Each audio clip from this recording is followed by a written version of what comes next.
Welcome to the Author Your Life podcast, where you can write a new script for your life and become the hero of your story. I'm your host, David McRae. You are the author of your life. Let's get started. All you have to decide is what to do with the time that is given to you. In my experience, there's no such thing as luck. It is not our abilities that show what we truly are. It is our choices. Hello, Story Changers, and welcome back to another episode of the Isolation Inspiration Interview Series. Our next guest in this series is Judith Quin. Judith is an international public speaker, author of Stop Shoulding, Start Wanting, as well as co-author of 2 Amazon #1 international best-selling books. She is also a member of the Association of Transformational Leaders of Europe. Judith combines acting and coaching skills with voice vibration sound healing to help her clients recognize and realize where they hold their emotional and energetic restrictions around self-expression, communication, and public speaking. Your voice is a reflection of every emotion or experience you have ever had, and those experiences are held in your cell memory. When you fully embody your voice, you express yourself with more clarity, confidence, and conviction, no matter the situation.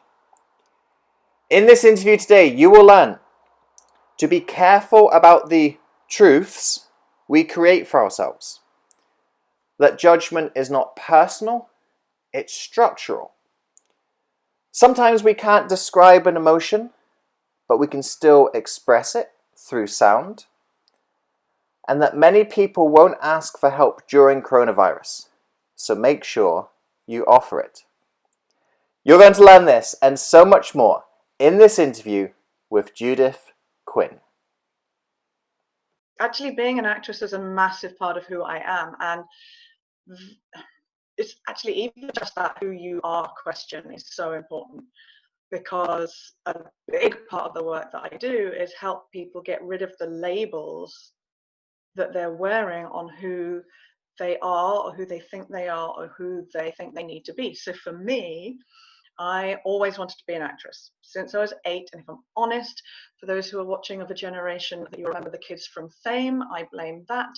I probably wanted to be in musical theatre, but I had a couple of incidents where people made fun of me singing, and as much as I still sing and I've got a voice, that actually became my vocal confidence challenge. But I still did become an actress against all my teachers going, oh, it's a hard profession and society.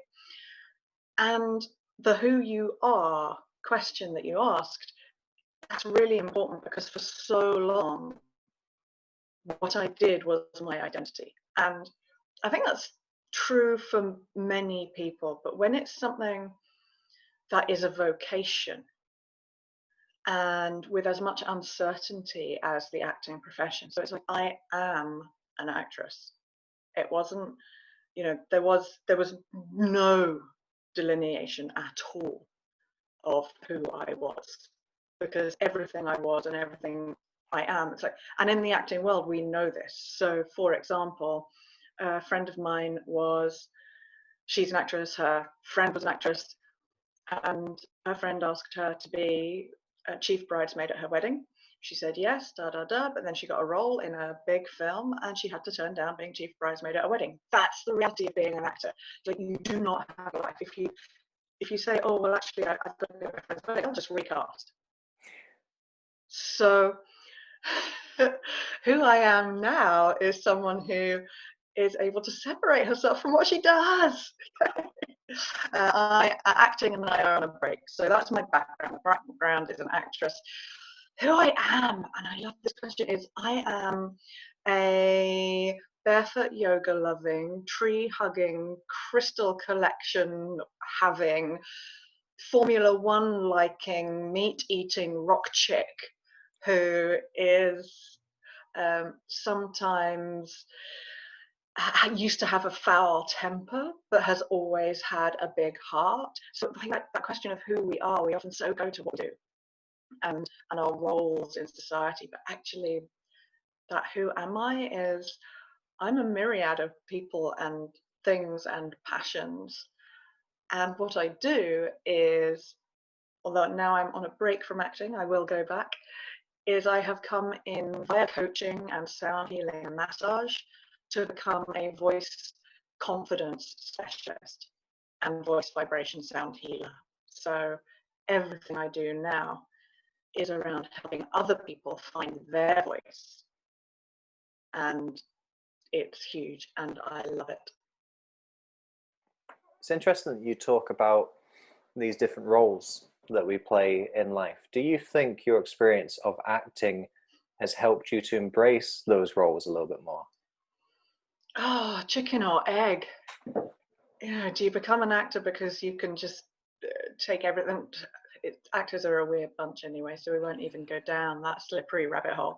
But you want to find a bunch of really insecure people. Look at artists, actors, and musicians. It's not surprising that drug use, alcohol use, sexual infidelity, and suicide is rife in the arts. It's because none of us really feel like we belong. And I was the most sorted actor I know mentally, and even I got suicidal 4 years ago. So So the being able to take on different roles, I think maybe it's not because I'm an actor I do. I think maybe I was an actor because I could, because it is that thing of juggling, and it's not just the roles that you're performing on stage. It is when you're an actor, like 98% of actors are out of work at any one time. So when I was an actor, most of my life was handing out flyers on street corners, handing out free product on street corners, squirting perfume in department stores, tutoring, stacking shelves from 10 at night till 2 in the morning, so you're free during the day to go to auditions. Luckily, I had other skills. I was also an exec PA and a temp, so I temped in loads of good jobs. And so that it's a necessity to be able to take on different roles as an actor, because otherwise you're going to live in a cardboard box. So I think what acting really does help you with is rejection. And even though it's like most of us, our biggest fear is being rejected, so we go into a profession where you're going to get rejected all the time. And being able to adapt and being able to do things last minute and to be able to work damn hard. That's one of the things that is a constant from my friends who are actors when we go into temping jobs, is we hear, oh, well, I didn't expect you to do that so quickly. It's because you have to be, if you're not self-motivated, you won't get anywhere. So we tend to get stuff done, unless of course you're on the other side just doing lots of drugs and drinking and sitting around smoking and feeling sorry for yourself. How do you deal with rejection? Personally, these days, well, actually, even as an actor, it was great. The best thing I ever did as an actor was to write and direct a show. And as soon as I helped a few friends audition for things, and you realize it's not personal. So dealing with rejection, the best advice I can give anyone, and I learned this phrase through a coaching program that I did called Natural Success. But I'd always had this since I directed a play and had to not even give a friend. She came and auditioned, and I didn't even give her a recall because the only role she was right for was mine. I wasn't giving up my role. Thanks very much. So the phrase that I now use, which I got from Natural Success, is it's not personal, it's structural. And that helps not just with rejection, but with so much in life. Yeah. We were talking about this stereotype of the arts where so many people who go into the arts are damaged or incomplete or whatever way you want to look at it in some way. Looking to hide. Yeah. Looking to hide or looking to complete themselves. Do you think that anyone finds the answers through the arts? Oh, yeah. Like it is, I think for the people for some who are involved in the arts, yes, but very often for those who aren't. So that's the creative arts, whether it's drawing, dancing, acting, singing, whatever, baking, craft. I think it's anything where you can express yourself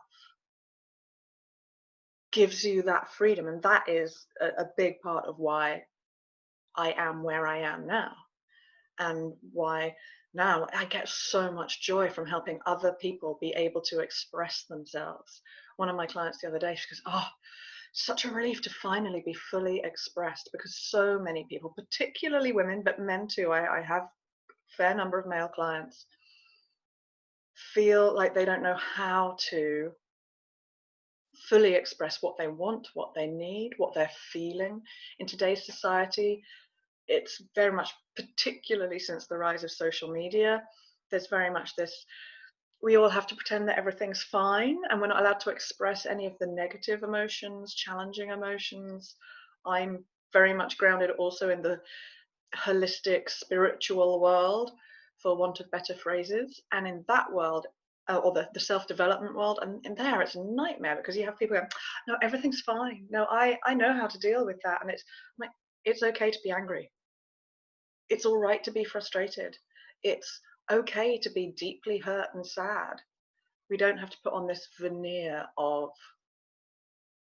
it's okay, or I'll manage, or I'll get through, because when we don't express those feelings, when we don't tell any other people, when you are the one who's always the strong one. I've written a couple of blogs and articles about the curse of the strong one. And you're the one that everyone else comes to, and you're like, "Oh, well, I don't want to burden anyone with what I'm going through." If you're not expressing yourself, you're keeping it in, and if you're keeping it in, you're damaging yourself. And that's why it's so vital. So whether it is an escape through the arts, whether it is finding your voice physically, or whether it's finding your voice in a way that you want to write, or knowing what it is you want to say, or even if it is, like I was, you're suffering in silence and not telling anyone, and taking yourself to a place where you're not wanting to be here anymore, and still not telling anyone because we feel uncomfortable with those ugly feelings, then we're only damaging ourselves. And it's so important to be able to express. Mm-hmm. Can you describe this journey of yours a little bit more, where you weren't expressing yourself, and the depths that lack of expression took you into? Yes, so we're amazing beings, human beings. We are incredible. We're so resilient, and we go through so much, all of us. We every day, this is where I love having such a wide background. So my massage therapy background, we had to do basic anatomy and physiology, and just our cells having to recreate themselves every day. The fact that our liver, if we damage it, if we let it be and treat it nicely, will redevelop itself. We're amazingly resilient, but very often our resilience comes from not allowing ourselves to tell ourselves the truth. And for me, the way this manifested, and it's my chapter in one of the books that I wrote in, actually, that one. So it's a collaboration book with 18 other women with their stories, writing back to a younger self. And we sort of write back to our younger self saying, "Oh, you know what, you don't have to do whatever it is," or "Don't worry, it'll be all right." And one of our coping mechanisms as animals is to not look at the thing that really hurts us. And so for me, it was my dad. And my dad had lots of affairs, and he's Irish, so let's go with the stereotype. He drank a lot, and sometimes you didn't know what kind of drunk he was going to be when he came home. Is he going to be, smash up your brother's bedroom and tear off the cork board with all your school pictures on it, or is he going to be fun, silly drunk? So I grew up very much in a space of lack of trust and expecting to not trust men. So no surprise that I'm 46 and single. Now that I've cleared that stuff, we're getting, things are shifting. But so my truth that I gave myself very early on was, I hate my dad. Because that's easy and it gives us energy. Anger and hate are very forward going, so we can still be resilient. We can use that energy that emotion gives us to be productive. So you're going to go one way or the other. You're going to collapse and fall back and do nothing, or you're going to go full into So I went full into, right, that's okay. And so I'm like, right, I'll take control of this and I'll take control of that and I'll do this. And obviously my outlet was acting, because when I was acting I could just be free to be other people and feel other things and say things. And my mum didn't like big emotions because my dad had a really big temper. So when I was angry, I felt like I wasn't allowed to be angry. So on stage, of course, I could be all range of emotions. So for a long time, my truth was, I hate my dad. And until probably around my mid-20s, I went backpacking, and a few people started going, after a while of being with me, they go, don't want to touch a raw nerve, but is your dad around? Because you talk about your mom and your aunt all the time, and is your dad still here? I went, oh yeah, he lives in I don't know, he lives in Hampshire or Hertfordshire or somewhere where there's. So in my mid to late 20s, I realized my truth had shifted to, I'm indifferent to my dad. In my mid to late 30s, as my self-awareness spiritual journey went on, and my healing, when I found voice vibration sound healing, was a massive shift. And I hit this well of grief in a particular sound healing session, and I was pouring everything out. And I was like, what is this? And my aunt by then had died, and I knew it wasn't her. And I was like, oh, I'm grieving for the relationship I never had with my dad. Oh, that's weird. Right, so here was the truth that I'd hidden. Because this is how we deal as human beings with our resilience, is we go with our truth that we know, and the one that's easiest to cope with. So that, and because I was also then, during the sound healing, exploring more consciously, I'd always grown up with quite a lot of self-awareness stuff going on through my mum. But that taking responsibility for ourselves is when I also first came to compassion for my dad.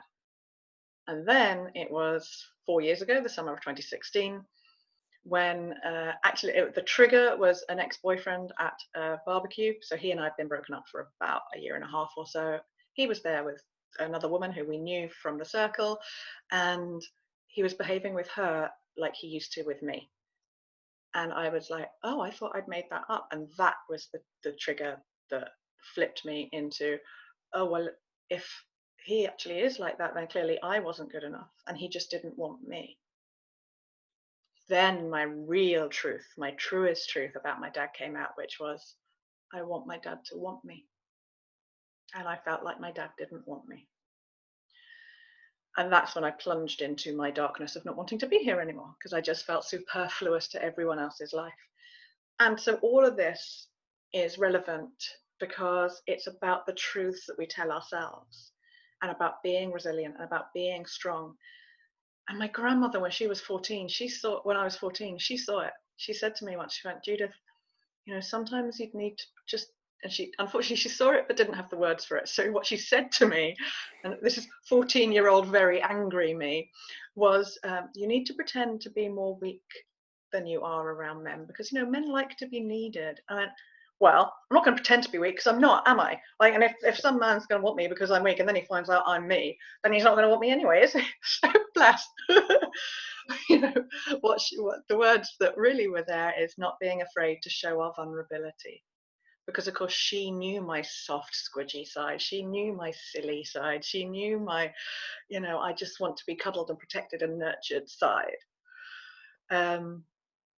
So in our resilience with I'm coping. So for all of those years, I was coping. And then when my truest truth really broke through is when I just was like, I can't cope with not being wanted. I mean, acting, hello. It's like, I finished my job. Can you give me a round of applause, please? Oh, thank you very much. Yeah. Oh, good. I'm wanted. I'm Yeah. wanted because the audience are applauding, right? So I went into a profession where when I was working, you feel wanted, but most of the time you feel rejected and unwanted, which just proved my belief that I'm not wanted. So I'm in a profession where you're 98% of the time you're out of work, so you're not wanted. So that is how my journey got me to my darkest day, which obviously, as you know, then becomes your brightest day, because you're like, like if that hadn't happened, I'm so grateful to my ex. We're still friends, and I'm just like, so glad. I'm so glad that day happened, and obviously that I only went to thoughts. I didn't go to plans or take any actions. In case anyone out there's wondering, obviously I didn't take action because I'm still here. But yeah, luckily mine stopped at thoughts. I didn't go to plans and actions. But to be in that space where you're not wanting to be here, but then to come back out of it and go, this is the power. And luckily as well, by then I'd done the natural success coaching. So it's not personal, it's structural, enabled me to go, okay, if I truly believe this, then it wasn't that my dad didn't want me, it's that his structure didn't make him capable of being able to express it. Mm-hmm. And my structure's way of coping with it was to get angry and defensive. And that's the magic of life, is being able to look at our structures when something goes wonky. We have a few options, we can reach for the bottle or the cigarettes or the drugs or the sex or the depression and the annihilation, or we can escape with going out partying all the time, or we can look at ourselves and go, okay, what part of my structure is not working? And that's just like a magic wand. You talked about not moving from thought to plan and plan into action. What do you think held you back and pulled you back? My mum. So I'm blessed that, so my thought every morning was, and it's very clever, whose day-to-day life would it affect if I wasn't here anymore? So I knew that it would devastate my friends and family if I took my life. But the clever bit was whose day-to-day, because I then was able to discount everyone, because they all have partners, right? Because my thing was I'm not wanted and I'm alone and I'm right. So I could go, even my younger brother, who he and we never finish a phone call without saying I love you, but he was recently married and they had a baby on the way. So I was like, I know he'd be devastated, but eventually it's not going to impact his day-to-day life. He's going to have a baby. Like, I'm not that important. But I'd get to my mum, and thankfully my mum is also single. So if I'd have done anything, she wouldn't have had anyone to turn to. Had she been in a relationship, I don't know. I can't promise it wouldn't have gone to plans.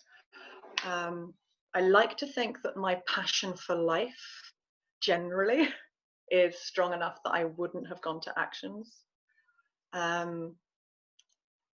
We'll never know, thankfully. But the sad part of the story is that, luckily my mum was single and she didn't have that person to turn to, so she was my safety net. But my thing was, whose day-to-day life would it affect? Well, 18 months ago, my niece, who I only met 4 times, took her life. And that has impacted my day-to-day life. Partly because it means I'm speaking more about this side of my life. Yeah.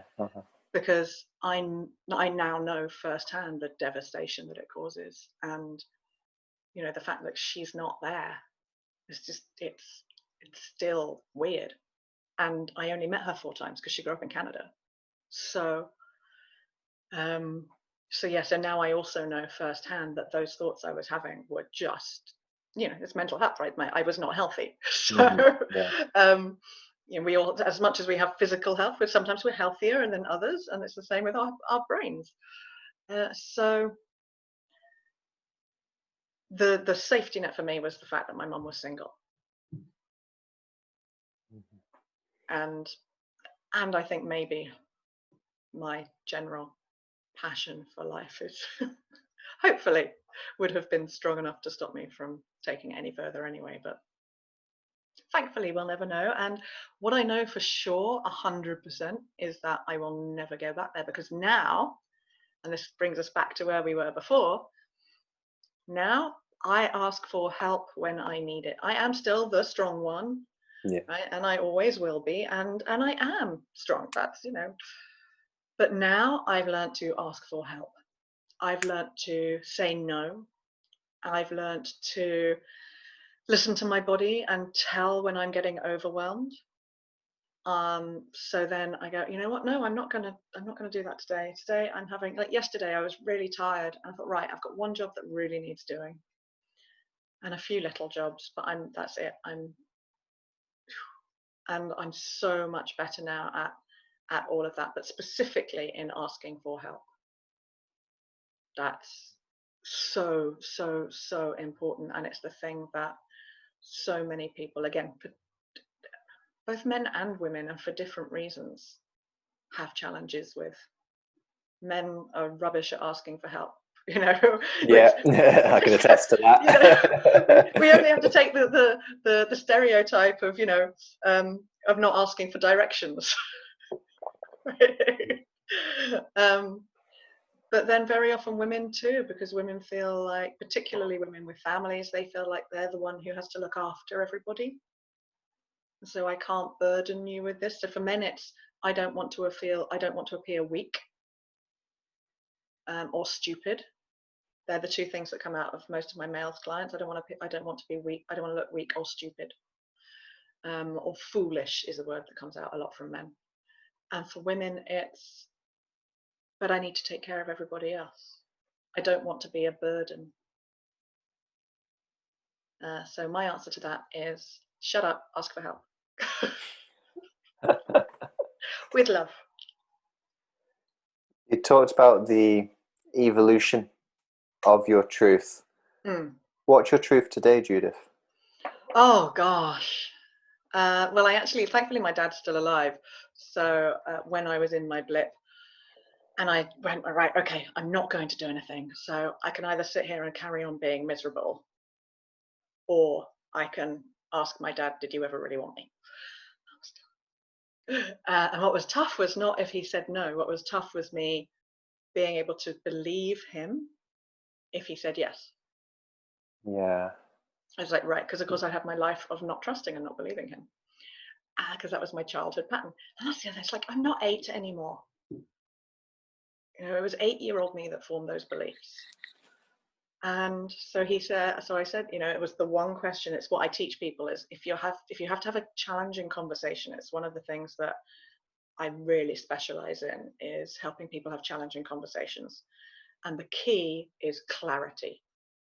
So you need to know, what is it you want to come out of that conversation knowing?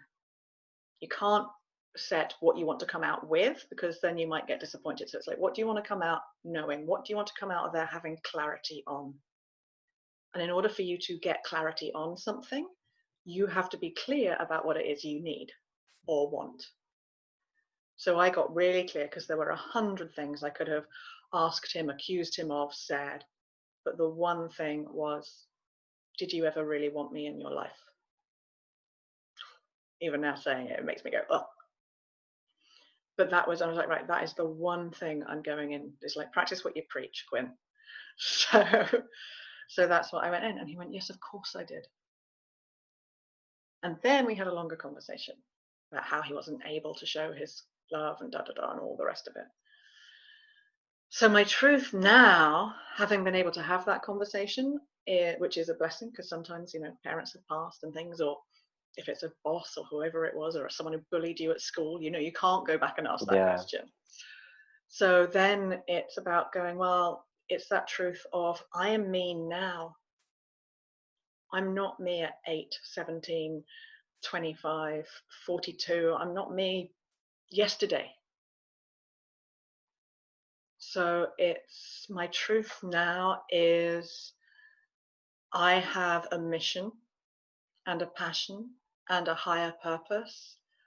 And if I don't share that, then I don't shine, and I like shining. So my truth now is I don't need to be wanted by everyone. I just have to be relevant to the people whose lives I can make a difference in. And that is so liberating. And it's one of the key things I teach in my public speaking stuff, because people are afraid of public speaking. They're not afraid of public speaking. They're afraid of criticism or judgment. They're afraid of the unknown, and they're afraid of being seen. That's what you're afraid of with public speaking. It's nothing to do with speaking. And one of the key things I say to people is, if you are speaking to a room of 10 people, or if that strikes you with fear because it's too few, 100 people, 1,000 people, and say you're speaking to a room of 100 people, and 80 people are sat there going, and 18 people are sat there writing notes. I'm taking pictures of your screens. And 2 people are sat there going, looking at their watch, checking their phone, scratching their hair. Most people will focus on those 2 people.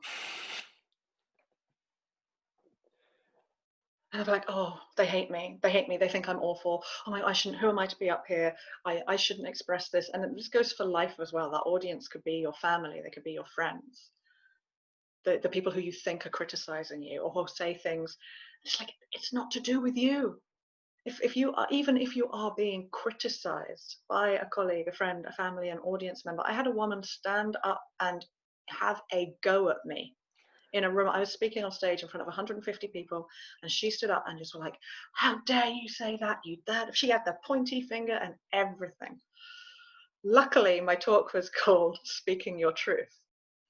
And as she left, a few people in the room went, oh my God, that was so rude. And I went, no, she was just speaking her truth.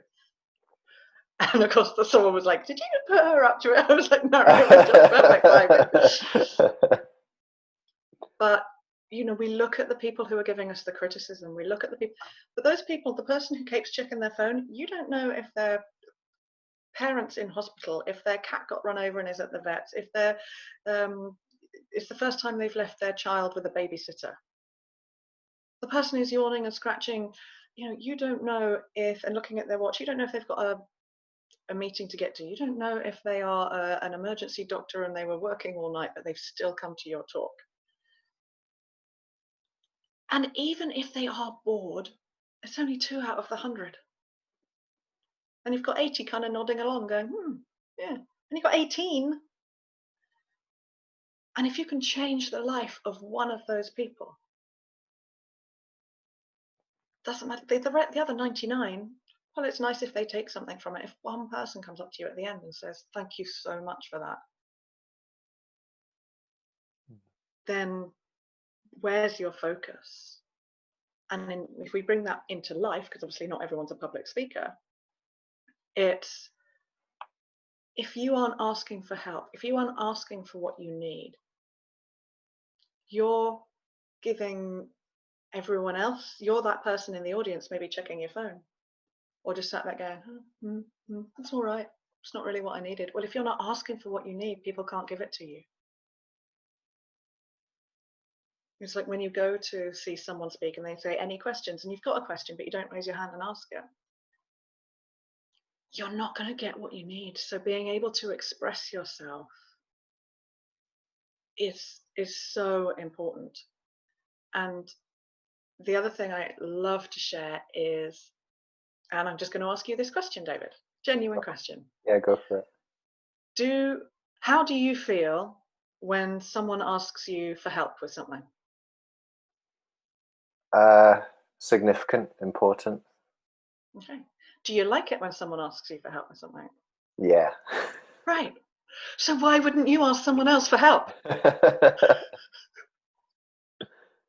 Don't you want to make someone else feel significant and important? And give them that rosy glow of, oh my God, they asked me. I don't have a clue. But they clearly think I know more than them. So I had a woman, I'm running an online course at the moment, and I was looking for an aromatherapist to come in and complement the sound healing work and chakra energy work with some aromatherapy. And one of my friends recommended someone, and I said, blah, blah, blah, email, because I'm looking for an expert to come in. She said, oh, I don't like that word. I'm not an expert. I went, well, let me tell you something. You know more than me. So in my eyes, that makes you an expert. You've done it once. Like at the moment, when David and I are recording this, we're living in the world of Corona. Sorry, COVID-19, because let's face it, a normal cold is also a Corona, COVID. Yeah. So COVID-19 is, we are all in lockdown at the moment. And I'm suddenly, people are like, oh, Judith, you're such an expert on Zoom. Can you help me? Like, I'm not a Zoom expert, but I've been using it for 2 years. So I know more than them. So why wouldn't you ask someone for help? So if someone asks you for help and it makes you feel rosy, why wouldn't you ask for help? And why expressing yourself, expressing what you want, what you need is so important. I'm really glad you made the distinction with this fear of public speaking. It's a huge bugbear of mine that it's fashionable to be scared of public speaking. And whenever I'm teaching public speaking or I'm mentoring someone at like my Toastmasters club, for example, and they say, oh, I have a fear of public speaking, I'm like, do you? Are you speaking in private just now to me? Or can somebody else apart from me and you hear this conversation? And they go, well, yeah, I suppose somebody could. And I say, well, therefore you're speaking in public. You've been doing this your whole life and you're not scared of it. As you said. It's been my shtick for years. All speaking, it's one of my catchphrases. All speaking is public speaking. Yeah. The challenge with self-expression and on asking for what you want and what you need, and this is where my book, which is the one with the heart, that one. Yeah. And I got so much stick for it from a lot of coaches. The challenge with asking for what you need and expressing what it is you want is so many people don't know what they want. And that's where that's the bigger problem. And when we come back to identity at the beginning of our chat, you know, it's like, well, if I've identified as a teacher or a mum or a fireman, or that's my identity. So what do you want now? Oh, I don't know what I want. And that's the biggest challenge. And that's why my book's called Stop Shoulding, Start Wanting. And the problem, I got so many coaches like, you can't call it that. You should call it. You should call it. Stop shoulding, start choosing. And I'm like, no. But to want means to not have. I'm like, yes, I'm aware of that. Thank you very much. But if people are choosing from where they are, which is mostly in their shoulds, they're going to be making the wrong choices because they don't know what they want. They don't know what's missing. So no, thank you very much, judgy, coachy people. I'm going to call it Stop Shoulding, Start Wanting, because when you know what you want, then you can start choosing and shifting and changing.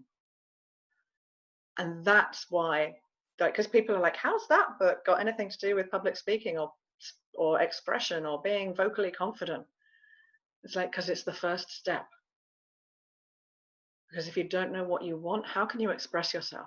How can you ask for it?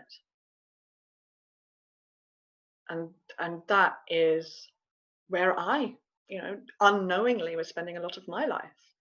I knew what I wanted, to play Lady Macbeth and Beatrice at the RSC or Globe.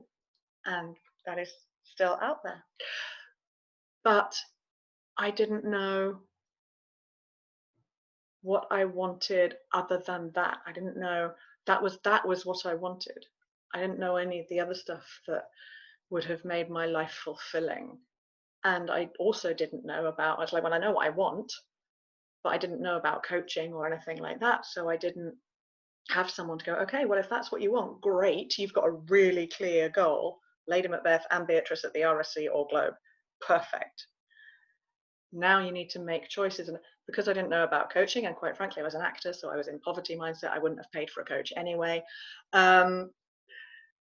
So I was one step ahead of most people because I really knew what I wanted.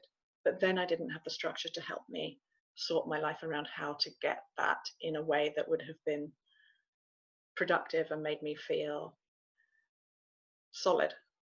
Mm-hmm. And even as you say that, something's coming to my mind, and I'm thinking, do you really want to play Lady Macbeth at the Globe, or is that just what you're supposed to want as an actor? Oh, no. That's what I want. Like, oh my God.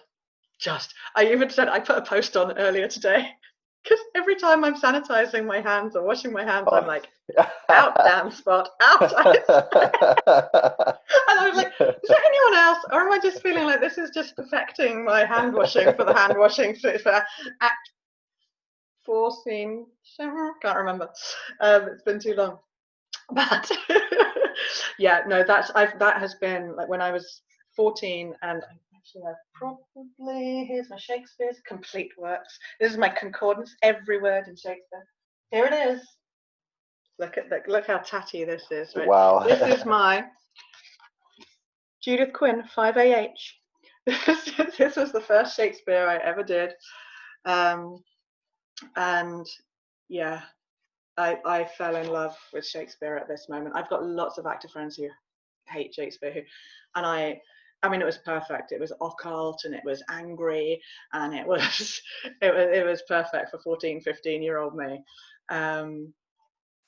And oh my goodness, so much brilliant, wonderful stuff. So yes, so it always used to be just Lady M. I have added Beatrice because Beatrice is bloody amazing. So yeah, so everyone else is like, oh, you want to be an actress, you want to be famous, you want to win an Oscar, you want to be on telly. I'm like, no, I don't. Nope. I want to play Lady M at the RSC. Boom. Yeah. Just putting it out there in case a casting director happens to watch this. You don't ask, you don't get, as they say. Well, exactly. I've got my hand washing down a pat, like. Yeah, all the Lady Macbeth roles from now on will be so much more authentic. People really have the one scene. Let's go back and examine this acting journey a little bit. And I wanted to ask this earlier, but we went off in another direction. That it seemed to me that I guess the entire acting process is full of uncertainty, and there is a lack of security in that. How do you deal with that? How do you deal with that uncertainty and insecurity? Alcohol. The first time I went to a reflexologist, she went, oh, were you drinking a lot? I went, my boyfriend and I have just broken up and I'm an actress. Oh, and I'm half Irish. Yeah. How do you cope with it? I don't know. Different people cope with it differently. We put up with living conditions, I think, that most people wouldn't as actors. We work hours that most people wouldn't. We live such a scale of life as well. It's like, so our highs are like ridiculously high and our lows are ridiculously low. But because it's a vocation, it's a part of the deal. Like even non-actors, it's why my teachers were like, oh, have you thought about being a teacher? Or my English teacher to my mum, I know Judith wants to be an actress. She hasn't really got the figure for it, has she? Has she considered the law? She'd make an excellent barrister, and that's like acting. I'm like, what's my figure? I said, my mum came back from parent-teacher night and told me that. I went, should I tell Dawn French? Like, what's the figure for acting? I mean, bless, it was the late 80s, so, everyone was stick thin then, and I had curves. I had curves even then, but now people pay for a figure like mine, so, Yeah. So you go into it, it's unstable. Like everyone knows acting. I mean, apart from silly people who think acting's all glamorous and wonderful and that everyone's Hollywood. Or the most annoying question of all, like, I've seen you on telly. No. Well, it depends. How closely are you looking? Yeah. So it's not a surprise. And I think, that life of uncertainty and instability, you create some by hanging out with other people who are all doing the same thing. So that's why, those people who are handing you flyers on the street corner who you hate, they're my tribe. They're all out of work actors, musicians, dancers, mostly. So be nice, take what they're offering you and then chuck it in the bin. So there is a structure in that where there are certain jobs that, like most people. So again, the people who call you from call centers from the UK, obviously, most of them are out of work actors. So there's jobs that you can do that are flexible. So you create as much stability as possible, but also there's a part of you that likes, we like it. We're kind of adrenaline junkies. But interesting, when you were talking about the acting, another thing came to me that I said in a talk I gave, I can't remember when now, that someone had said, oh, I'd never thought of it like that. And I don't think I'd thought of it, but, oh no, it was in my 2-day workshop. That was it. And I said, the actor's job is, because people say to you a lot, you're like, oh, go on then, put something on, do. And I was like, no, it's my job. So are you going to pay me? Because, that would be nice to be paid to do my job. If you were at dinner party with a plumber, would you say, oh, by the way, can you just go and check the taps? Go on, do a turn, love, do a turn. And I said, but, the actor's job isn't about, where did it come from? I said, oh, that's it. How do we know you're telling us the truth? You're an actor, you could just be lying. You could be putting it on. I'm like, do you know how much energy it takes to actually act? It takes a lot of energy to be putting that on. And actually, an actor's job is to look for the truth. So again, coming back to finding truth, and it's our job to find the truth in every character you play. And that's the difference between when you see someone playing a role well and not, is whether or not you believe them, whether it feels truthful, even if they're an outlandish character. I don't know if you saw Jojo Rabbit in the cinema recently. No, it's on my list. I haven't seen it yet. It's on my list. So it's brilliant, right? For those who haven't seen it, it's about an 8-year-old boy growing up in Nazi Germany in the middle of the war, and his mum is hiding a Jewish girl in the attic upstairs. I'm not giving away anything there. That's all in the trailer. And this little boy, whose nickname is Jojo Rabbit, has an imaginary friend, and his imaginary friend is Hitler. And the director actually plays Hitler. And it's this is because he's a child's imaginary friend, right? He's like an 8-year-old kid, and it's this biggest, but there's truth in there. And it's a really big caricature, and but there's the truth is that there's this grown-up man playing Hitler, but as an 8-year-old would imagine Hitler as his best friend to be. And there's a beautiful truth that he's playing. And that's our job. So when I hit that, I was like, oh, it's not surprising that what I do is help people speak their truth. Because it's what I've actually trained for my whole life, is finding the truth. And that's where, when I work with people, I really go, and I know whether what they're saying, they go, oh, well, it's this. I'm like, no, it's not. And obviously don't say that to my client. I go, okay, let's work with that until we actually hit the truth. Because I've trained for that my whole life, to know when I'm hearing and seeing the truth. And that's magic. Yeah. It's funny, I mentioned my Toastmasters club earlier. We have a stage actor in our club, and he did a talk about, he's done a lot of talks about aspects of acting, but one thing I remember that's kind of pertinent to what we're talking about at the moment, he said, when you go and watch a play, you make an agreement to all be part of the same charade. When I'm standing there on stage, you have agreed that I am Van Helsing in Dracula. But I'm not. I'm me. I know I'm not Van Helsing. You know I'm not Van Helsing. But we all agree that I am Van Helsing. And we know that isn't a real castle behind me. It's just a bit of cardboard or wood. But we pretend that that's a castle. And we both agree that that's a castle. And we pretend we don't see the guys in between the sets who move the equipment around. We just pretend that's not happening, and we are really in the next scene and in a different location. And he was just, the kind of point of the talk was about how truth is such a subjective thing that there is very little truth with a capital T, that most truth is subjective, and it's created or conspired or agreed upon in one way or another by everyone who's involved.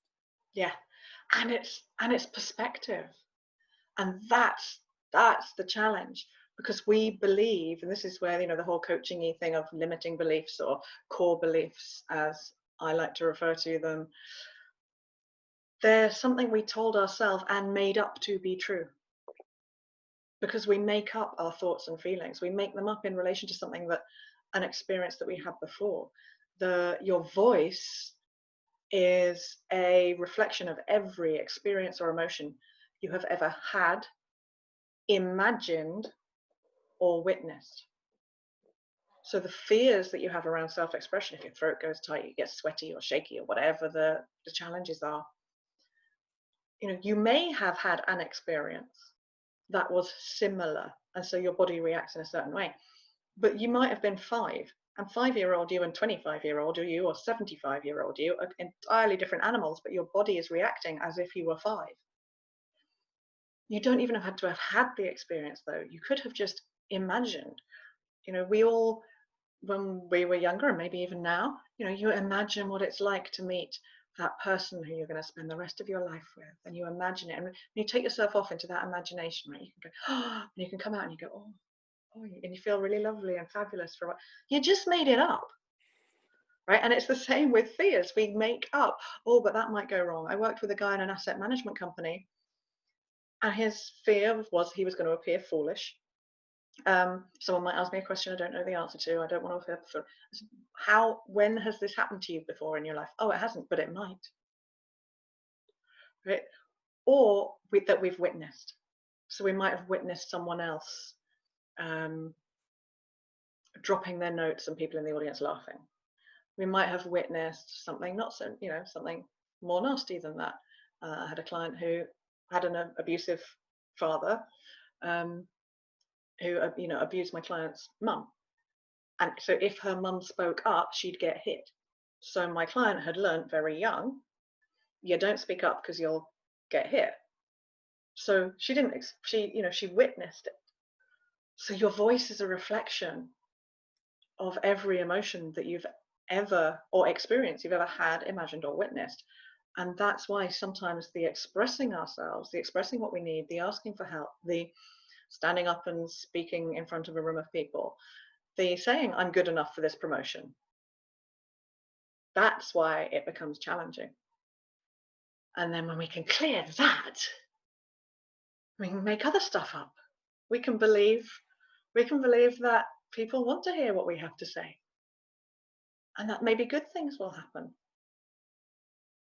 So, you know, I believe that I'm going to go on holiday again at some point, not in this country. I believe that I'm going to go more than 4 miles from my house again at one point. We may never, we may be in lockdown for the rest of our lives. We don't know that yet. Yeah. But I'm going to believe, I'm going to make something up. So it's all intertwined. Can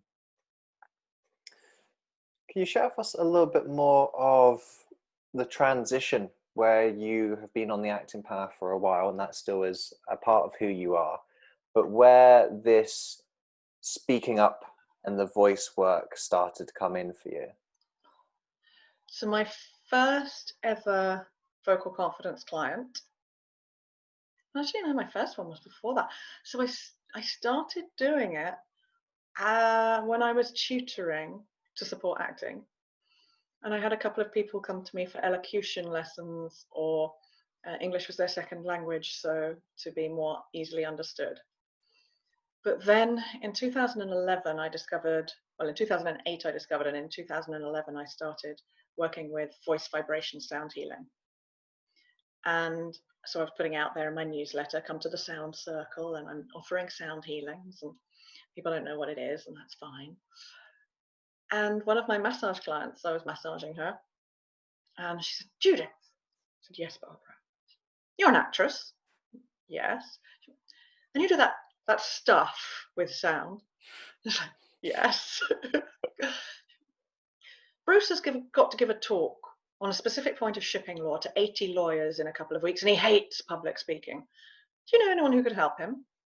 And I said, yes. And I'm massaging away, and I was in my head, I'm going, well, there's Stuart. Oh no, I think Stuart's in America at the moment. I was like, oh, well, there's Peter. Oh no, I think he's directing Panto. And it was one of those moments, when your brain is racking on the inside of your skull, going, oi, oi, you. And I'm like, and I went, me. What did I just say? And she went, oh, would you? So a week later, I was going up to their house and with my drama school, voice class folder under my arm, going, oh, who am I to teach? Okay, here we go, imposter syndrome. So any of you out there who suffer imposter syndrome, I do too. I had a family friend the other week who is the chair of the board of a bank. She's been CEO of 3 international companies. She's on several boards. She's chair of a couple of them. She's like, oh, you help people with challenging conversations. Maybe you can help me. I've got to have a challenging conversation with the CEO of the bank next week. I'm like, you've been CEO of 3 international companies. Like, anyway, I did, and she did, and it was wonderful. But this was my first time, right? So it's Bruce, and I'm going, who am I, this out of work 36-year-old actress, to be going to this 65-year-old magistrate to teach him how to speak in front of lawyers? Anyway, it turns out I was the perfect person, because as he was doing his stuff, that's when I very quickly learned, and it all came, that his fear of speaking wasn't a fear of speaking, and that he wasn't connected to the passion behind his purpose. I was like, the truth was missing, right? That's what straight away I was like, okay.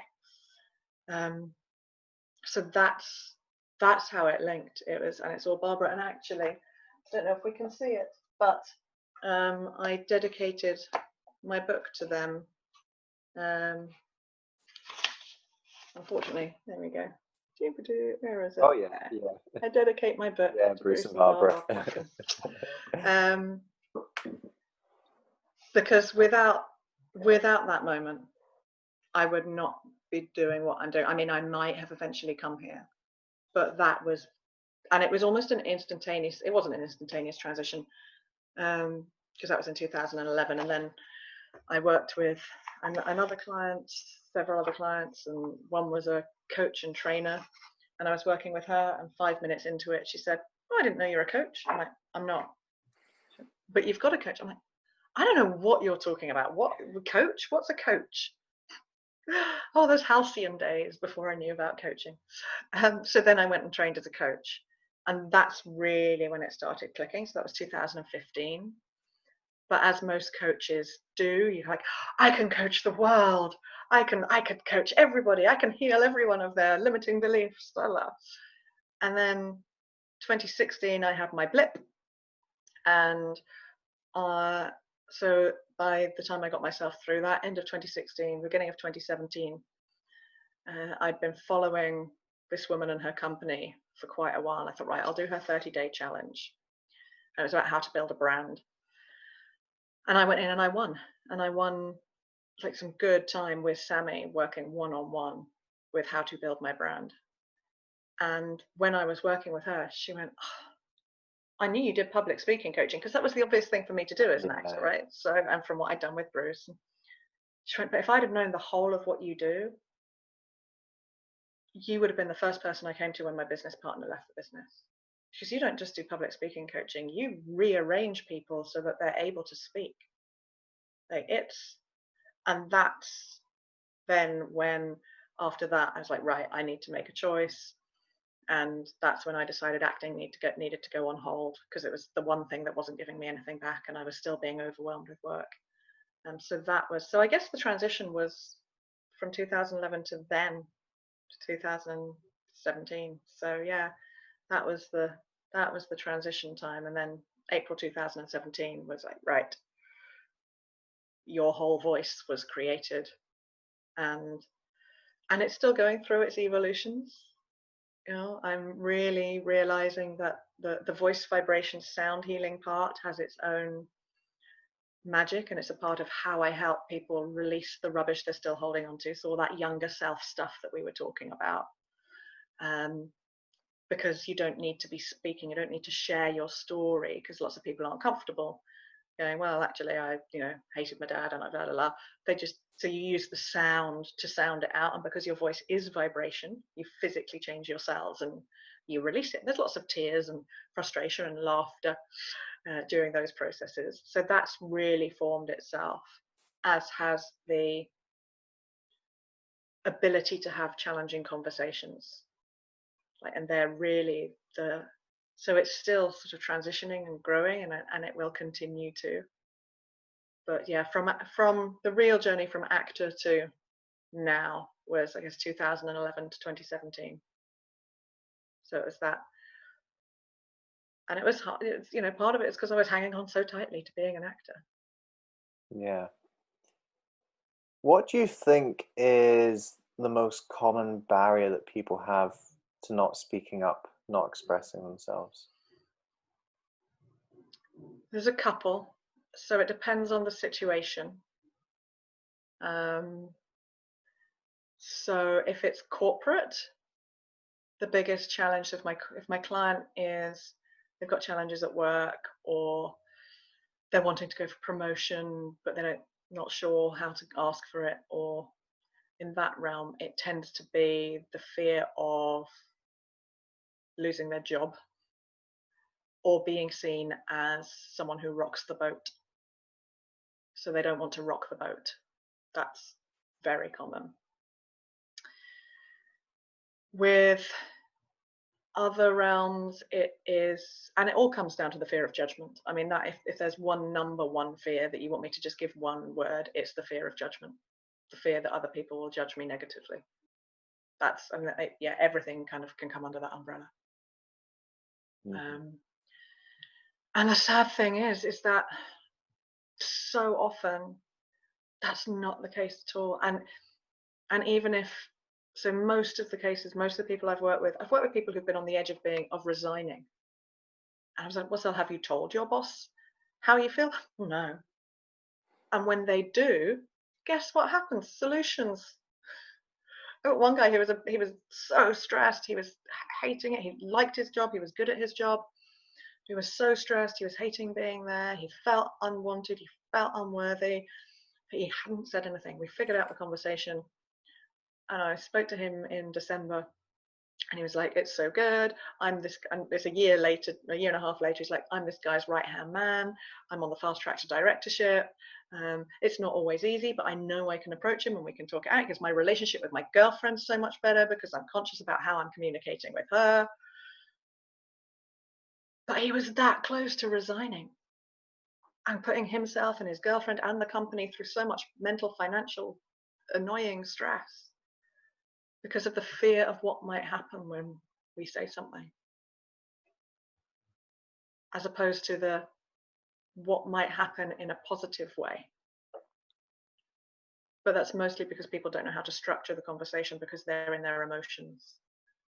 And so it comes out as either too strong and fervid and like a demand, or it comes out too meek, like, well, if it's not a problem, what would be really nice is, and if you've got a manager who's like, a D in the disc profile or a red or whatever, they'll just be like, oh no, don't be silly. And you're like, okay, you're right, I shouldn't be. But you don't want to go up to one of those people and demand either. So we come back to that thing of clarity. And if you have clarity of what knowledge you'd like to take away, because for most people, what underlies, so there's the fear of judgment, but what underlies a lot of stuff is the reason they don't ask is because they don't really know where they stand. And being in limbo is horrible. And yet so many of us keep ourselves in limbo rather than ask the question or make the statement or say, actually, no, that's not for me, or grab an opportunity and say, yeah, I'm going to give that a go. It's like, oh no, I don't like being in limbo, but limbo feels safe, even though it's not, and it's a bit uncomfortable, and I don't really like it, but I'm going to stay here. So the fear is judgment, and the the situation is very often limbo.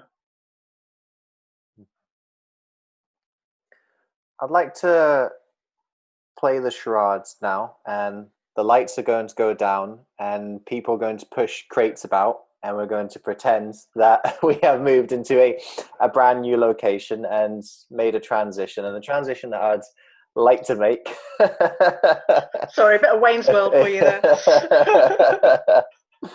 The transition that I'd like to make is into talk about our current situation with Mm-hmm. COVID-19, isolation, everything that comes with it. First of all, how has the coronavirus situation been affecting you, Judith? Well, not too much. I live on my own and I work on my own from home all the time anyway. So my day-to-day life hasn't actually changed that much. I normally only go for one morning walk a day anyway. So that hasn't changed. And what was interesting is, so I went on the 11th of February, I flew to Australia via America, not via, I was going to go via Hong Kong and see my friend, but she'd moved back to South Africa. So I was traveling from the 11th of February to the 11th of March, 10 flights in that month. And so obviously it's when things started kicking off. But I'm not a fear-based person, so it didn't freak me out too much. And obviously at the beginning, none of us really knew what's going on, and we still don't really know what's going on. So then, having come home, the first thing that did impact was my sister-in-law. I was meant to go and see my brother and sister-in-law and the kids because I was going to a conference in Surrey where they live, and I was just going to stay with them and see the kids. And my sister-in-law said, actually, can you not come and stay with us because you've been on airplanes and her parents have got health issues. And I was like, oh, okay. I was like, yeah, fine. But that's about it. I mean, it's interesting. As a kinesthetic extrovert, the things it's changing most are I'm dealing really well because I'm self-employed. I've got lots of work to do. So if I didn't have that, I would be going bonkers. But I have so much admin backlog, and we have this lovely painting here because I don't want you to see how much paperwork I've got stacked. There's a mess of paperwork behind there that needs sorting. We'll reveal the truth.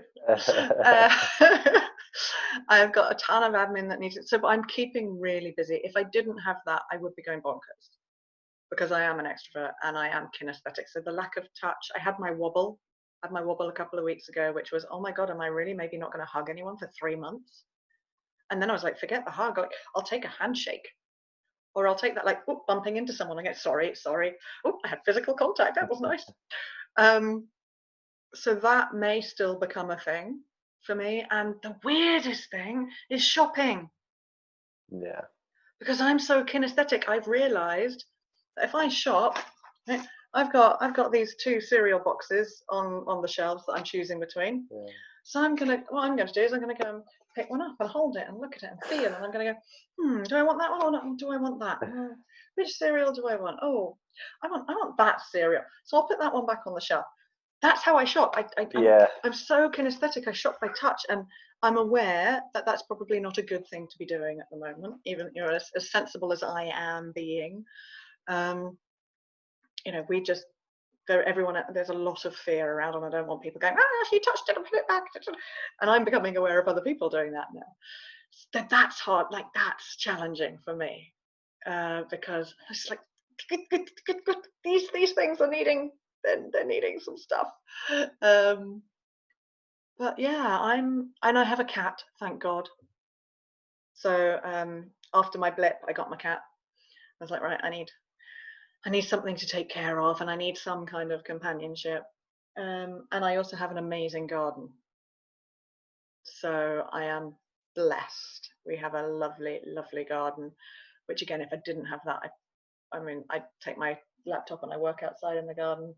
And, oh my God, my neighbour's in the garden. I've lived here 7 years. I may have seen him 7 times in the garden. Yay, Daryl. It's a miracle. I'm going to go out there and go, oi, what are you doing? Get off my land. It is a shared garden, by the way, if anyone, it's my upstairs neighbour flat. Right, yeah, Yeah, so we're flats and the yeah. garden's shared. So it's not my neighbour hasn't leapt over the fence to use our garden. Just in case anyone was going to call the COVID police on me.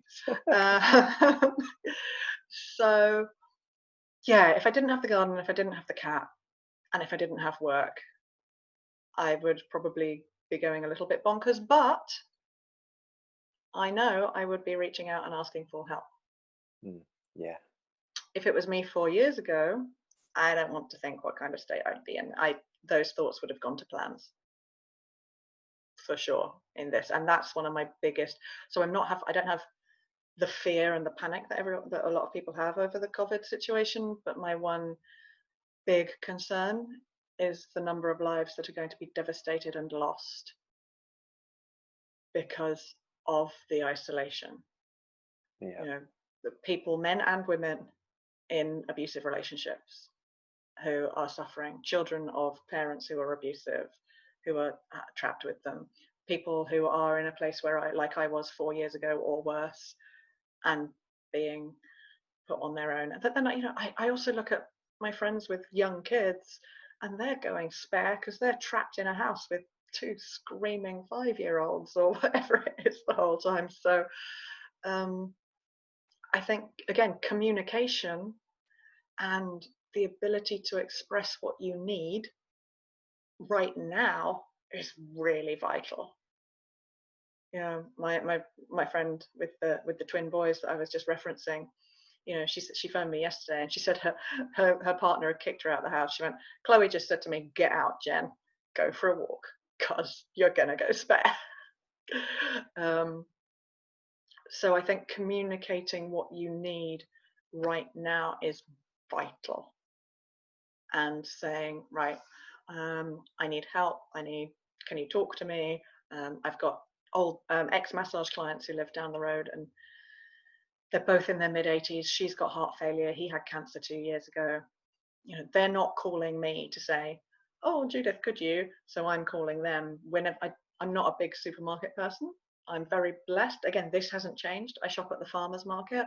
So I do a walk down to the station car park and go to the farmers market and come back, and that's still the same, except the layout is different and we all queue differently. Yeah.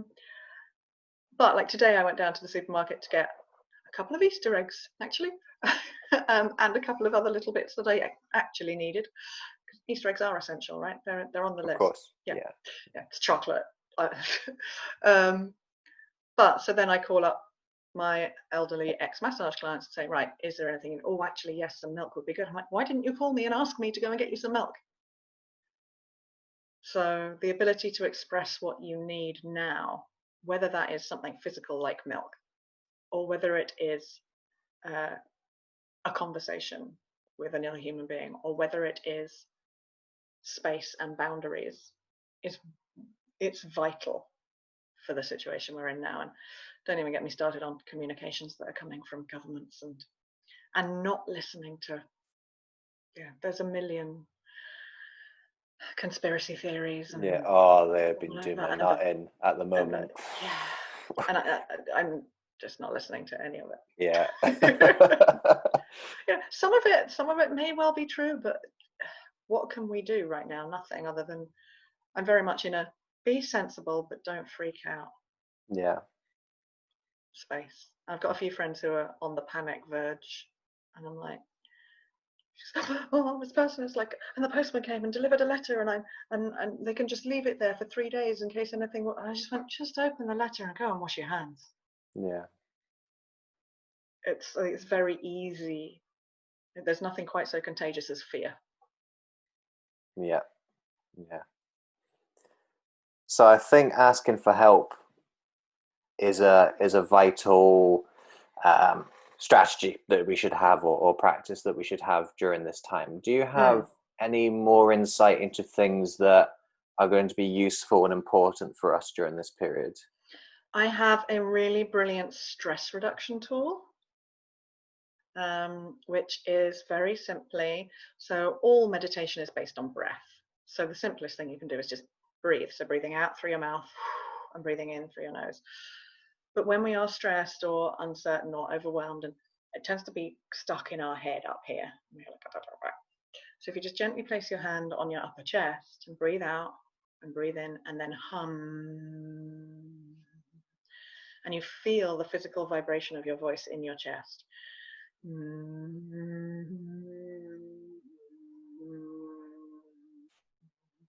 So it's the breathing, and it's the slow breathing, and the reason that works is because it slows your heart rate down. But it's also you feel yourself coming back into your body, which is more solid and more grounded. And you can literally do it in 10 seconds.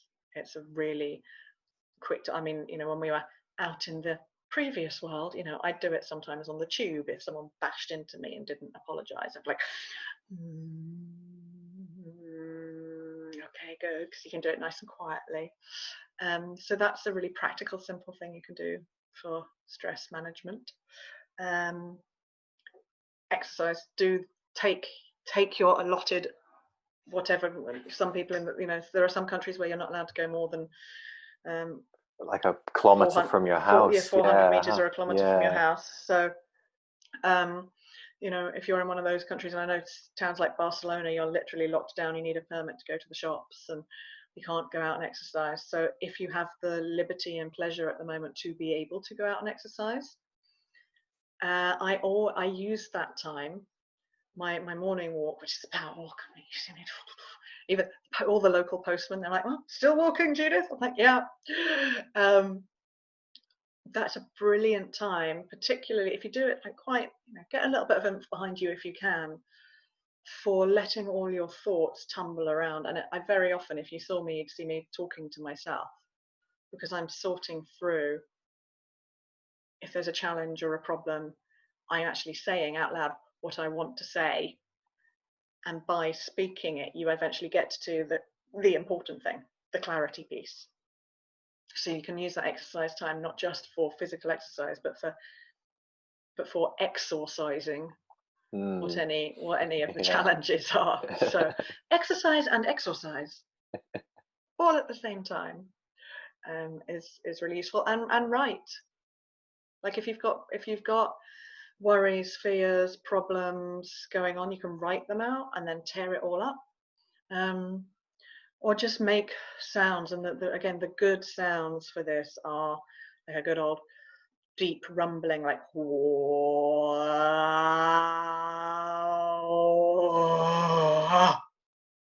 and even that, like, because you're vocalizing the, if you can't put words to it, you can still put an energy to it and a it's one of my cards that I've got in. I created these oracle cards, inspiration cards, and one of them is allow the growl. I'm going to show it to you because I've got a couple of this. This is howl, so it's like allowing the pain and just howl it out.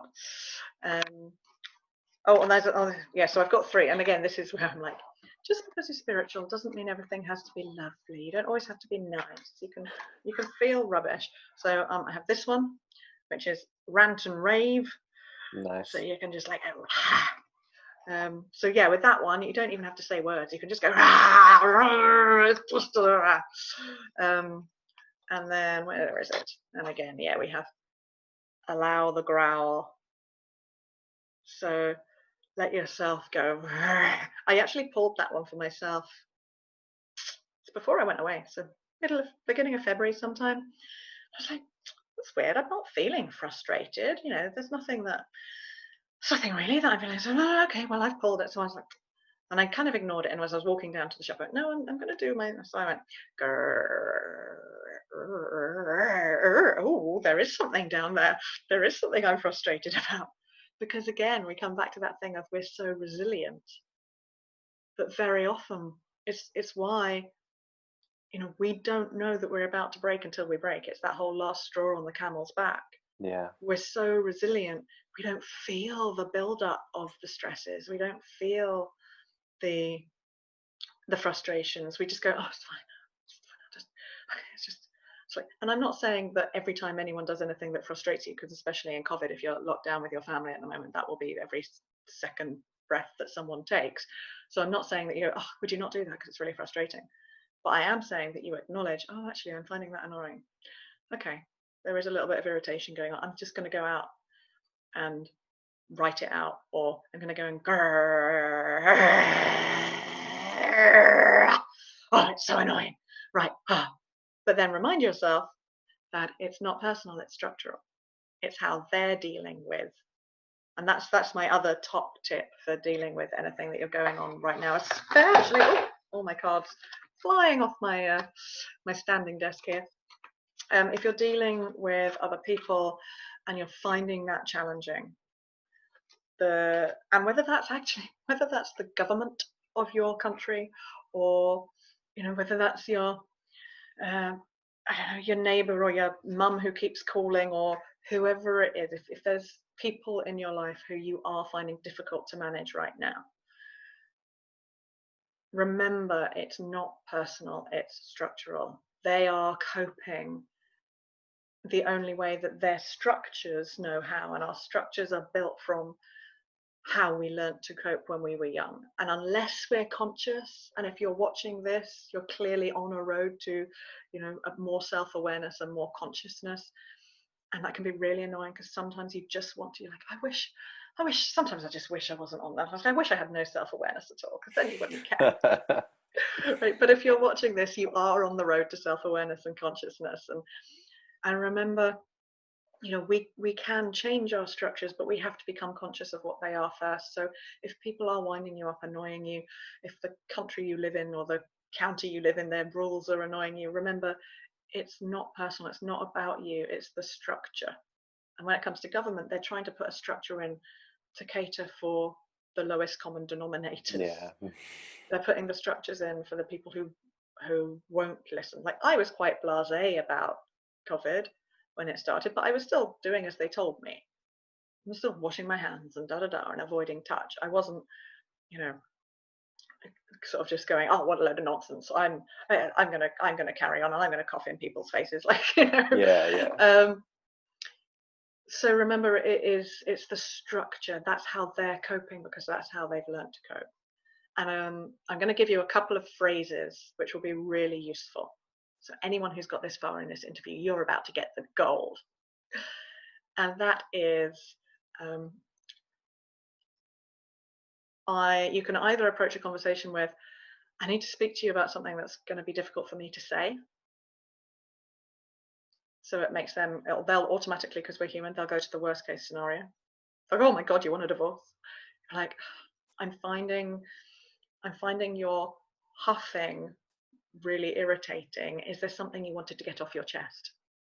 And they're like, oh, they don't want to divorce me. Oh, great. Yeah, I'm really annoyed by right? So, so you could start a sentence with, oh, there's something I need to say, which is going to be really difficult for me to say, but I feel like I need to say it. And, or another way of approaching it is, you can either use this in conjunction with that or on its own. And this is a brilliant phrase that I use for a lot of my clients, especially with challenging conversations, is, I'm not sure if you're aware, but. And by saying, I'm not sure if you're aware, you're assuming both innocence and ignorance on their part. And you have to assume that you are innocent and ignorant as well. You have to assume you're innocent of, you don't know why they're behaving the way they do. And even if their behavior is deliberate, they quite probably don't know why they're doing it.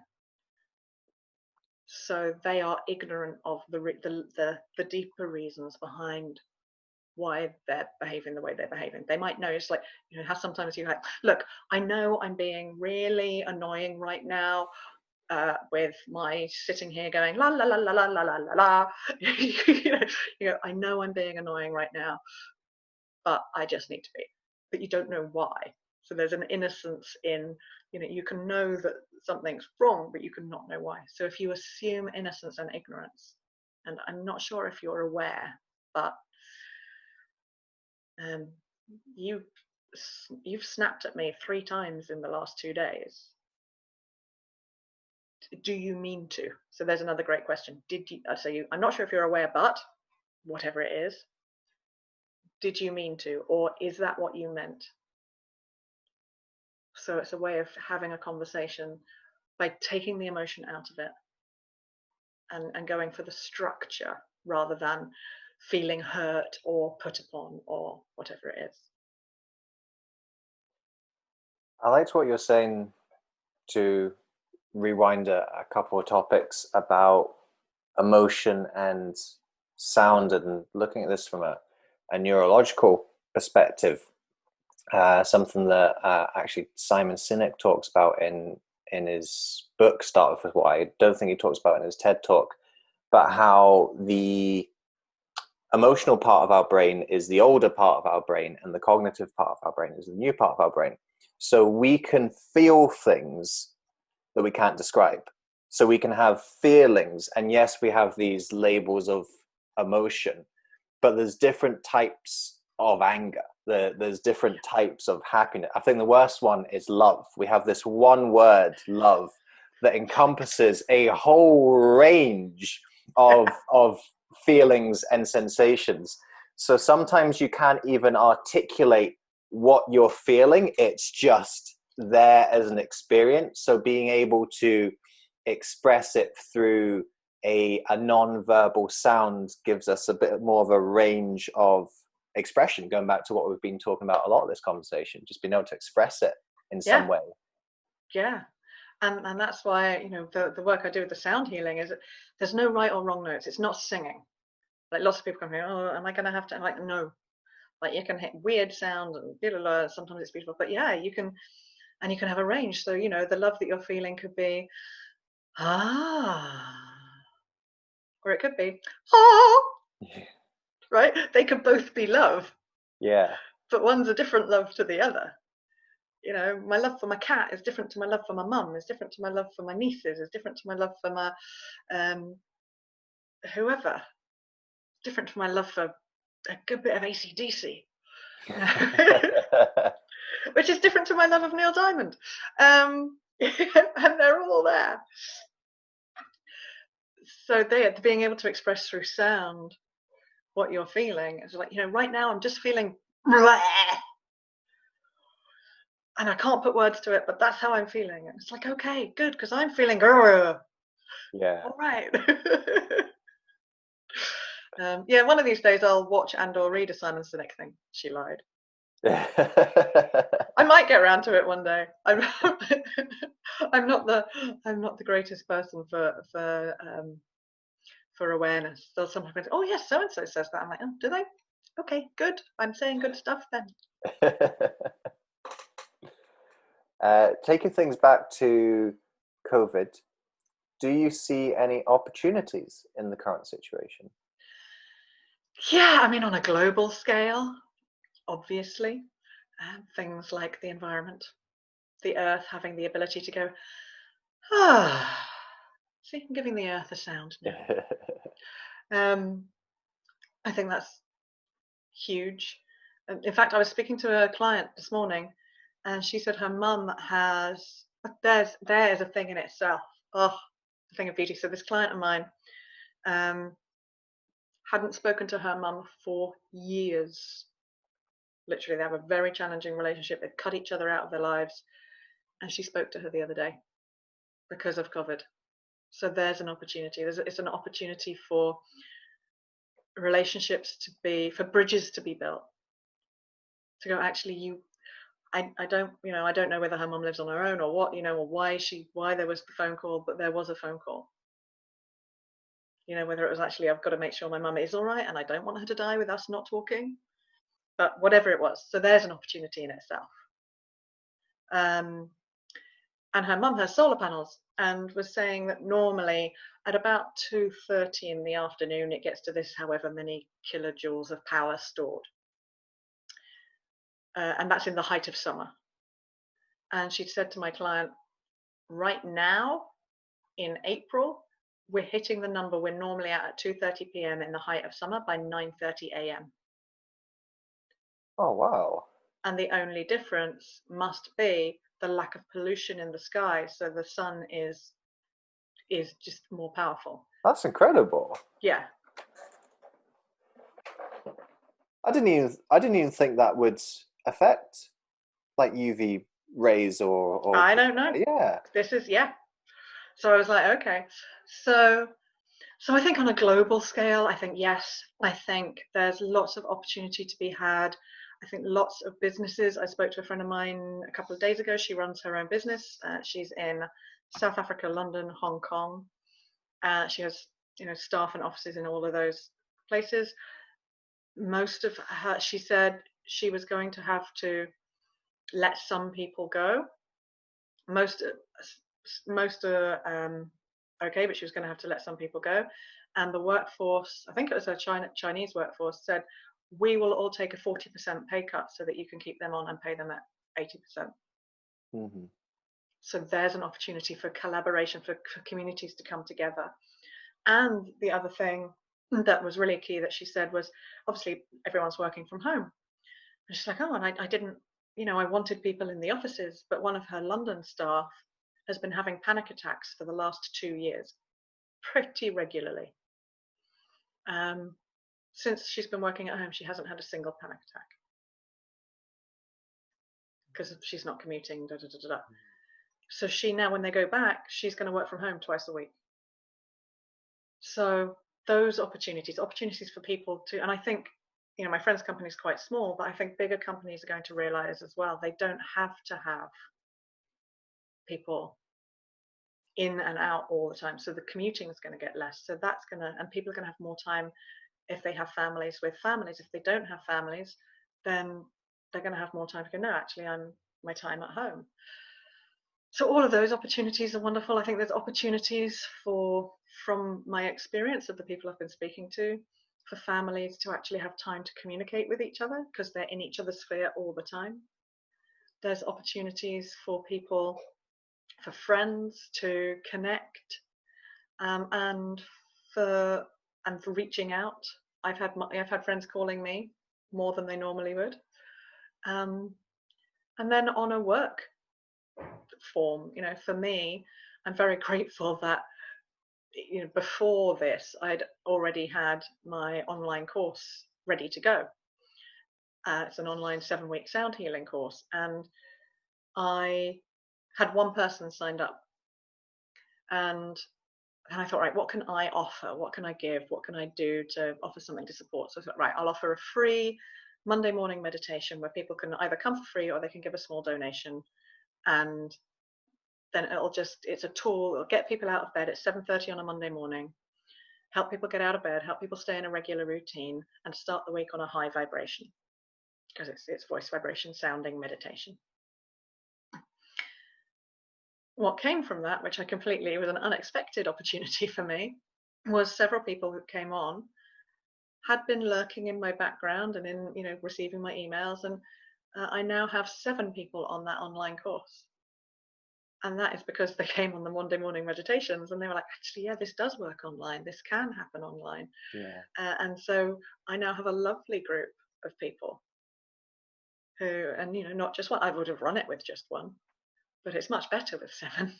Yeah. It's given me the opportunity to reach out to other business people and make connections with them. So I've actually got 2 other people. I've got a crystal lady and the aromatherapy lady who are in as my experts on the course, and we're forging stronger relationships, and that's going to go forward. So there's that business relationship opportunity. And so I think there's the biggest one for me is the opportunity of people to remember and shift their values and to remember what's important, and in several ways. So partly people have got the time. So I've got a friend who's been furloughed, and he is now, it's actually the ex-boyfriend who created was the trigger for the blip. And he's finally going to do some self-awareness stuff. Oh my God, when we were seeing each other, he was like, 7 years later. But he's signed on to do something with the natural success people that actually I was like, oh, you signed up for that. Okay. And he's doing an open university course. So he's taking this time to figure out what he really wants, because he's in a job he doesn't really like. So there's an opportunity for people to stop shooting and start wanting, right? They're starting to figure out those wants, because we're going, actually, I don't want to go back to that job. So what do I want? Well, I don't know. So I'll do an open university course. I'll do this. There's a great opportunity to go, what do I value? And what is my value? So yeah, I think there's all sorts of opportunity. And both selfishly, as in, thankfully I've always worked online. I take clients online, whether it's coaching or sound healing, and there's some stuff I have to do in person. I was running my 2-day workshop on the 1st and 2nd of May. It's a public speaking workshop, and I've cancelled that because I could have moved it online, but it's not the same. Yeah. Like Zoom massages don't work either. Well, no, I don't massage anymore. That's done. That's gone. Thankfully, I'm so grateful I'm no longer reliant on massage or acting for my income. Yeah. So that, and obviously my retreats, I can't deliver my retreats, but I can do one-on-one coaching online, and I have done for years. I do one-on-one sound healing online. I have a group coaching thing that I'm about to start, which is around the book, the Stop Shooting thing. Just literally starting to create that, which I was going to do anyway. It's just coming forward. So yeah, there's opportunities for all of us to just go, what do I value? And most people, it turns out, they value toilet paper.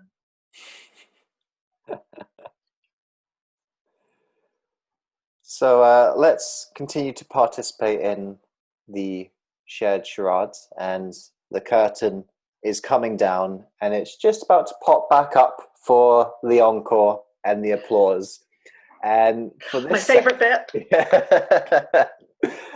And for this section, we're going to swap the roles a little bit again to continue the acting analogy of, I've been asking the questions so far in our discussion today, but I want to give the final question to you. And this draws a little bit back to the challenging conversations and knowing the one question you want answered.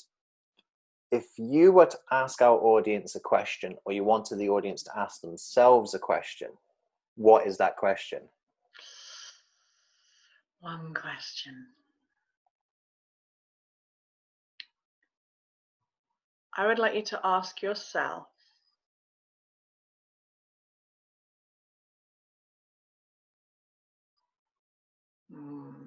the choices, which one?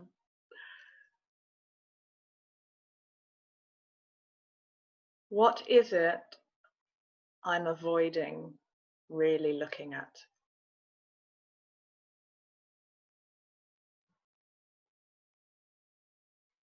Oofed. Nice. Yeah. So Judith, for this audience who've now been challenged by that question, but nonetheless, they have resonated with your story, your message, your work, the things that you shared today, and they want to find out a little bit more about who you are and the things that you do, where would you be directing them to go? To my website or social media, which are all at Your Whole Voice. And that's whole as in the whole world, whole with a W. So the website's yourwholevoice.com, and then Facebook, Instagram, Your Whole Voice, LinkedIn, Judith Quin, Vocal Confidence.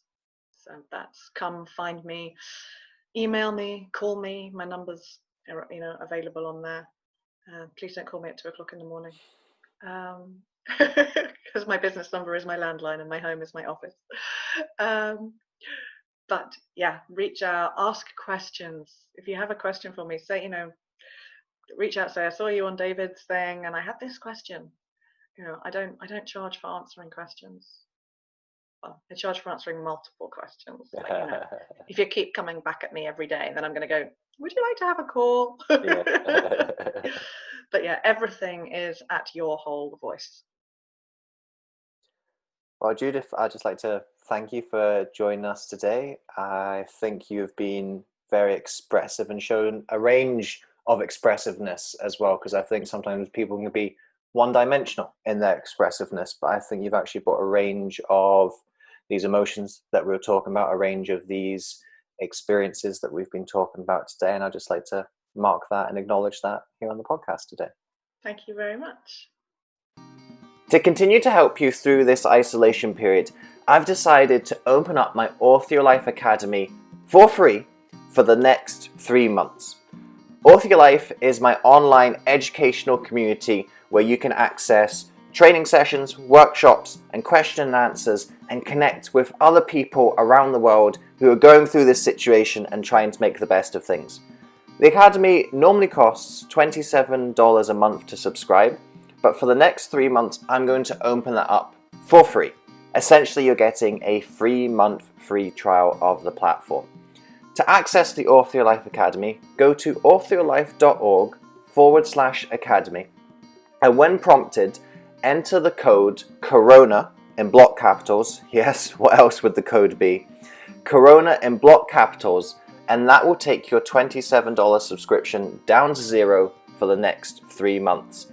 The Academy is where I'm going to be focusing a lot of my content during this difficult time. It's where I'm trying to bring people together to help and support each other as we go through this period of isolation, of fear, of uncertainty. I hope the Academy is something that will be able to help you too during this situation. So if you want to come in and join us, as I said, go to authoryourlife.org/academy, and when you sign up, enter the code CORONA, and that will give you 3 months for free. It's my gift to you to try and help and support during this time as best I can. Thank you so much for listening to this episode. If you enjoyed this episode, I'd appreciate it hugely if you could head over to iTunes and leave a rating and review for the podcast. With your review, please be as honest and detailed as you can be, because with honest and detailed feedback, that helps me to adapt and grow this podcast to most serve you, the listener. Also, if you enjoyed this episode, then make sure you subscribe to the podcast. That way you aren't going to miss any of the future episodes that we've got lined up for you. Until next time, remember that you are the author of your life. You hold the pen, and you can write whatever script you want for yourself. So go out today and write yourself a beautiful story.